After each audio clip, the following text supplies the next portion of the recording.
Welcome to என் வீட்டு chef cooking channel. இன்னைக்கு நம்ம பார்க்க போகிற ரெசிபி கொத்தவரங்காய் மசாலா. இது வந்து சப்பாத்தி ரைஸ் எல்லாத்துக்குமே ரொம்ப சூட்டபுளாக இருக்கும். ஸோ இன்னைக்கு நம்ம இந்த ரெசிபி பார்க்க போகலாம். வாங்க. ஒரு கடாய் எடுத்துக்கோங்க. லைட்டாக ஹீட் ஆனால் போதும். ஹீட் ஆனதும் 2 டேபிள் ஸ்பூன் ஒயிட் எள்ளு இதை போட்டு நல்லா ரோஸ்ட் பண்ணிக்கலாம். ஜஸ்ட் கொஞ்சம் கிளறினா போதும். ஒரு 2 மினிட்ஸ் கிளறினாலே போதும். இந்த ட்ரை இன்க்ரீடியன்ட்ஸ் எல்லாமே நம்ம லோ ஃப்ளேமில் வச்சு தான் நம்ம வறுக்கணும். அப்போ தான் வந்து நல்லாயிருக்கும். இப்போது நம்ம 2 டேபிள் ஸ்பூன் வேர்க்கடலை அதையும் போட்டு கிளறிக்கலாம். இப்போ வேர்க்கடலை ஆல்ரெடி வறுத்தனால நம்ம ஜஸ்ட்டு ஹீட்டானா போதும். ரொம்ப வறுக்க தேவையில்லை. வறுக்காத வேர்க்கடலையாக இருந்தால் ஃபஸ்ட்டே போட்டு வறுத்துக்கோங்க. இப்போது நெக்ஸ்ட் வந்துட்டு ஒரு டீஸ்பூன் சீரகம் ஆட் பண்ணிக்கலாம்.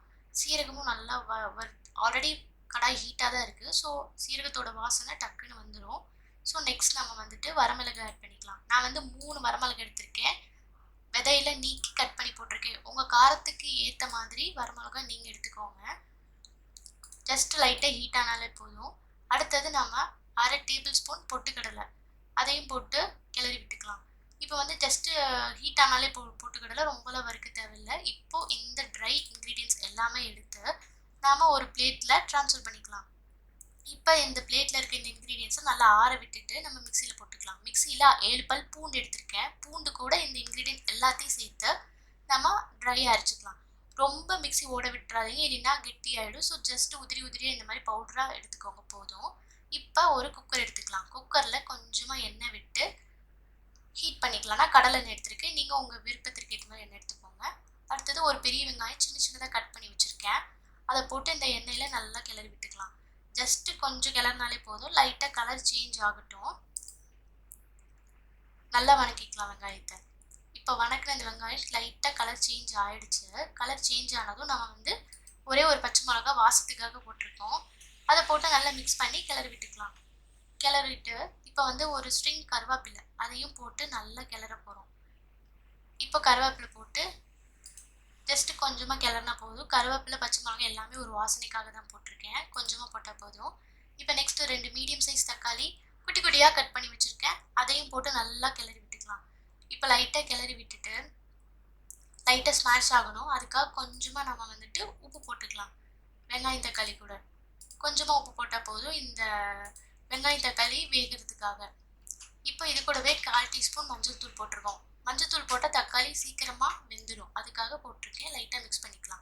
இப்போது 1 டீஸ்பூன் மல்லித்தூள் போடுற வீடியோ எடுக்கல. நெக்ஸ்ட் வந்து 1/2 டீஸ்பூன் காஷ்மீர் மிளகாய்த்தூள். இப்போ இந்த மல்லித்தூள் மிளகாய்த்தூள் எல்லாம் போட்டு ஒரு கிளறிக்கலாம். இப்போ நல்லா மிக்ஸ் பண்ணிவிட்டு இப்போ மசாலா எல்லாமே கொஞ்சம் நல்லா ஸ்மாஷ் ஆகிடுச்சு. இப்போ வந்து கொத்தவரங்காய் எடுத்துக்கலாம். ஒரு 1/4 கிலோ கொத்தவரங்காய் நான் எடுத்திருக்கேன். 1 இன்ச் வந்து சின்னதாக கட் பண்ணி வச்சுருக்கேன். இப்போ இந்த காயை வந்துட்டு நம்ம மசாலாவோட போட்டு நல்லா மிக்ஸ் பண்ணிக்கலாம். மசாலா காய் எல்லாமே நல்லா மிக்ஸ் ஆகிற மாதிரி நல்லா கிளறி விட்டுக்கோங்க. இப்போ நல்லா கிளறி விட்டாச்சு. இப்போ வந்துட்டு நம்ம அரைச்ச அந்த ட்ரை மசாலா இருக்கு இல்லையா, அதை வந்து நம்ம போட்டுக்கலாம். இந்த மசாலாவை வந்துட்டு அந்த மசாலாவோட சேர்த்து நல்லா மிக்ஸ் பண்ணிக்கலாம். எல்லாமே ஒன்றோட ஒன்று ஒட்டுற மாதிரி நல்லா கம்பைன் ஆகிற மாதிரி நம்ம நல்லா கிளறி விட்டுக்கலாம். ஒரு 1/2 நிமிஷம் ஆகும். நல்லா மிக்ஸ் பண்ணி கிளறி விட்டுக்கலாம். இப்போது நாம் மிக்ஸி ஜார் இருக்கு இல்லையா, அதுலேயே வந்து கொஞ்சமாக வாட்டர் ஆட் பண்ணி கலந்து அந்த தண்ணி ஆட் பண்ணி கிளறி விட்டுக்கலாம்.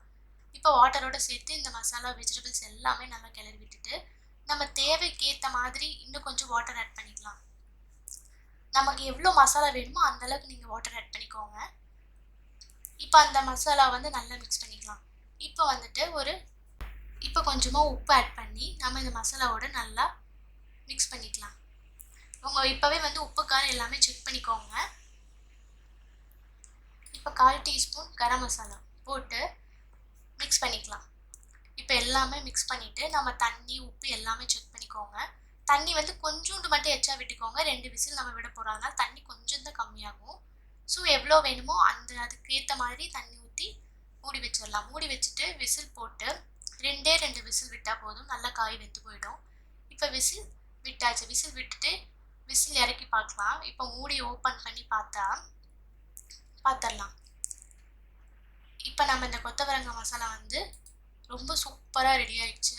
நல்ல எண்ணெய் பிரிஞ்சு வந்து ரொம்ப பார்க்கவே சூப்பராக இருக்குது பாருங்கள். இப்போ வந்து கிளறி விட்டுட்டு ஒரு கொஞ்சமாக கசூரி மெத்தி போட்டிருக்கேன். நல்லா மிக்ஸ் பண்ணிக்கிட்டேன்.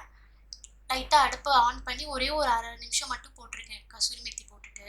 பார்த்தாலே தெரியும் சூப்பராக இந்த மசாலா ரெடி ஆயிடுச்சு. இது வந்து சப்பாத்தி, ரைஸ் எல்லாத்துக்கும் சூட் ஆகும். ட்ரை பண்ணி பாருங்கள். தேங்க்யூ.